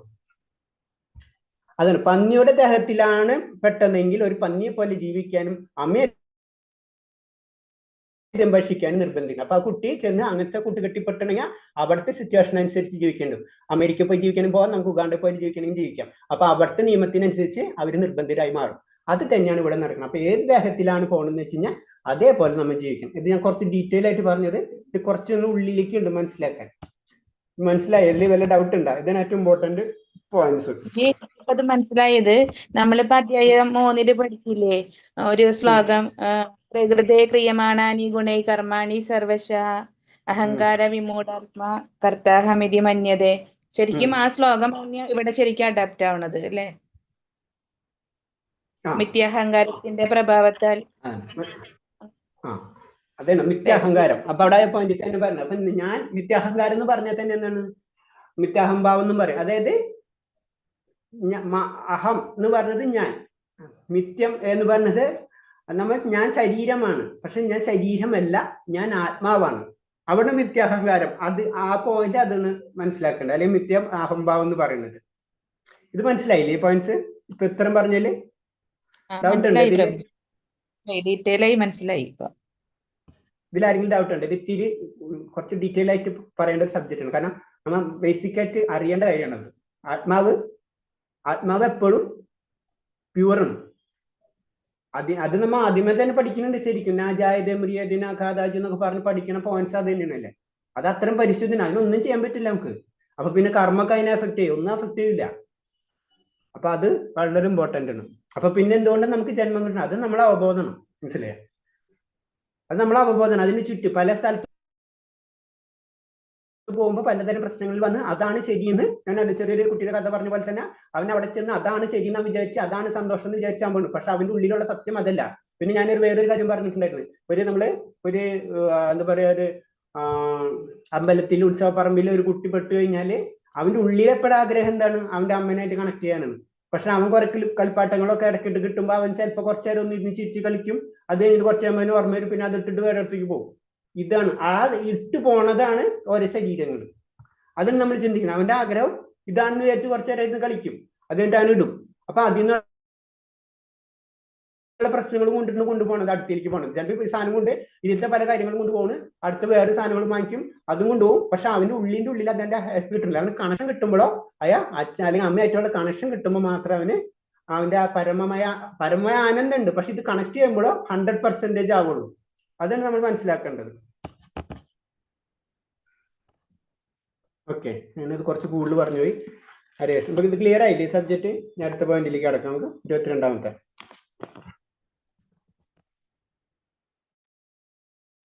ഹരേ കൃഷ്ണ. വായിച്ചോളൂ പ്രഭുജി. രാധാരഞ്ജൻ പ്രഭു, വിനയ് പ്രഭു, ആരായാലും വായിച്ചോളൂ. ഓക്കെ, ഹരേ കൃഷ്ണ. ഹരേ ശ്ലോകം 22. പുരുഷ പ്രകൃഷ്ടോഖി പുങ്ക്തേ പ്രകൃതിജാൻ ഗുണാൻ കാരണം ഗുണസംഗസ്യ സത് അസദ്യോനി ജന്മസു. വിവർത്തനം. ഭൗതിക പ്രകൃതിയിൽ ജീവാത്മാവ് പ്രകൃതിയുടെ ത്രിഗുണങ്ങൾ അനുഭവിച്ചുകൊണ്ടുള്ള ജീവിത രീതി കൈക്കൊള്ളുന്നു. ഭൗതിക പ്രകൃതിയുമായുള്ള സമ്പർക്കത്താലാണിത്. അങ്ങനെ നല്ലതും ചീത്തയുമായ നാനായോഗികളിൽ ജീവൻ പിറവിയെടുക്കുന്നു. ഓക്കെ, ഹരേഷ്ണ. ഇപ്പൊ എന്താ പറയുന്നത്? ഭൗതിക പ്രകൃതിയാണ്. ഭൗതിക പ്രകൃതിയിൽ ജീവാത്മാവ് പ്രകൃതിയുടെ ത്രിഗുണങ്ങൾ അനുഭവിച്ചു കൊണ്ടിരിക്കുന്ന രീതി കൈക്കൊള്ളുന്നു. ഭൗതിക പ്രകൃതിയുടെ സമ്പർക്കത്തിലാണ് അങ്ങനെ നല്ലതും ചീത്തയുമായ നാനാ യോനികളിൽ ജീവൻ പിറവിയെടുക്കുന്നു. അപ്പൊ ഞാനൊരു ജസ്റ്റ് ആ എക്സാമ്പിൾ നിങ്ങൾ മൈൻഡിൽ വെച്ചാൽ മതി. കാരണം എന്ന് വെച്ച് കഴിഞ്ഞാൽ നമ്മള് ഒരു പയ്യൻ ഒരു സ്ഥലത്ത് ചെന്ന് കൂട്ടുകെട്ടി ചെന്ന് പെടുന്ന പോലെ തന്നെ. അപ്പൊ അവന്റെ സ്വഭാവം അതിനനുസരിച്ച് മാറും. പക്ഷെ അവന്റെ ഉള്ളിലുള്ള ഫുൾ ക്യാരക്ടർ അവന്റെ അച്ഛനും അമ്മയും അവന്റെ സാമൂഹിക പരിസ്ഥിതിയിലുള്ളതായിരിക്കും. അത് മാറാൻ പോണില്ല. വളരെ ചെറിയ വ്യത്യാസങ്ങൾ വന്നുകൊണ്ടിരിക്കുകയാണ്. അത് തന്നെയാണ് ഇവിടെ നടക്കുന്നത്. അതിന് ഏത് രൂപമെടുത്താലും, അതായത് അവിടേക്ക് പോയി ഏത് രൂപമെടുത്താലും തന്റെ പരിസ്ഥിതിയുടെ ആധിപത്യം തനിക്ക് തന്നെയാണെന്ന് ജീവൻ കരുതുന്നു. അത് നമുക്കറിയാം. ഒരു ചെറിയ ജീവനെ തൊട്ട് നമ്മൾ ഏറ്റവും വലിയ ആന പോലെ ആയാലും നമ്മളായാലും നമ്മളെ ചിന്താഗതി എന്ന് വെച്ച് കഴിഞ്ഞാൽ ഈ ലോകം എനിക്ക് വേണ്ടിയിട്ടുള്ളതാണ്, എല്ലാവരും എന്നെ സേവിക്കണം. സത്യം പറഞ്ഞാൽ ഈ ഒരു പോയിന്റ് തന്നെ വരുന്നത് ഭഗവാന്റെ അംശമുള്ള കാരണം കൊണ്ടാണ് നമുക്കില്ല. മനസ്സിലായി? അപ്പൊ അത് ശരിക്കും അതാണ് നമ്മൾ അജ്ഞത എന്ന് പറഞ്ഞത്. ജ്ഞാനം എന്ന് പറയുമ്പോ ഞാൻ ഇവിടെ അല്ല, എനിക്ക് ഭഗവാനായിട്ട് കണക്ട് ചെയ്യുമ്പോൾ എനിക്ക് ഫുള്ള് കിട്ടുള്ളൂ. അതിന് ഏത് രൂപമെടുത്താലും തന്റെ പരിസ്ഥിതിയുടെ ആധിപത്യം തനിക്കാണെന്ന് ജീവൻ കരുതുന്നു. ശ്രവണ പ്രകൃതിയുടെ വിധേയനാകുന്ന ജീവാത്മാവിന് ഏറെക്കാലം തന്നിൽ വേരുന്നിരിക്കുന്ന ആഗ്രഹം ഭൗതിക പ്രകൃതി കീഴടക്കണമെന്ന് വാശി താനെ മാഞ്ഞു പോകും. അപ്പൊ നമ്മൾ എന്താ ചെയ്യേണ്ടതെന്ന് പറഞ്ഞ്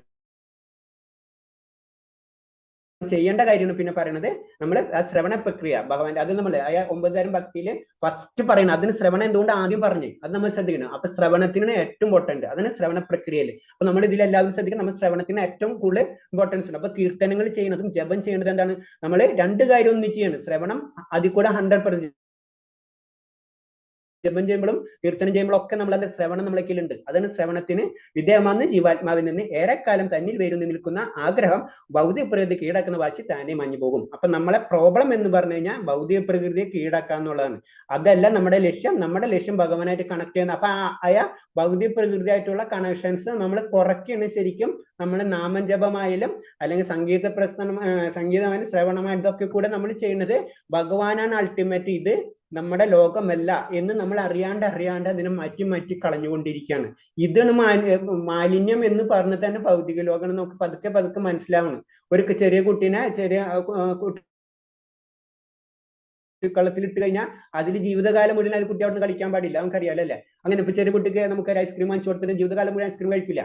അത് കഴിഞ്ഞാൽ അത് വിടണം, നമ്മൾ വിടൂല. നമ്മൾ അതിങ്ങനെ അതാണ് രുചി എന്ന് വെച്ചിട്ട് നമ്മളിങ്ങനെ പോയിക്കൊണ്ടിരിക്കും.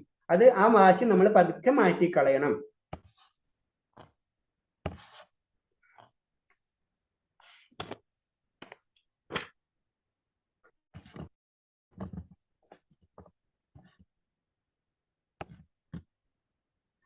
അടുത്ത ശ്ലോകം വായിച്ചു.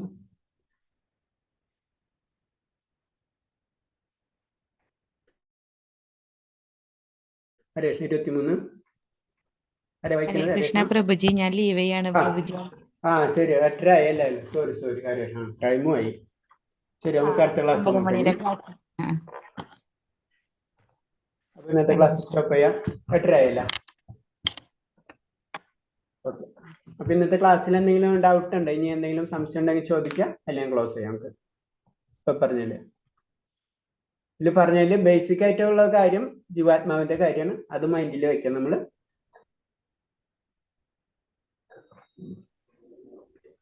ഇല്ലെങ്കിൽ ക്ലോസ് ചെയ്യാം. നമുക്ക് എന്തെങ്കിലും ഡൗട്ട് ഉണ്ടോ? ശരി, അപ്പൊ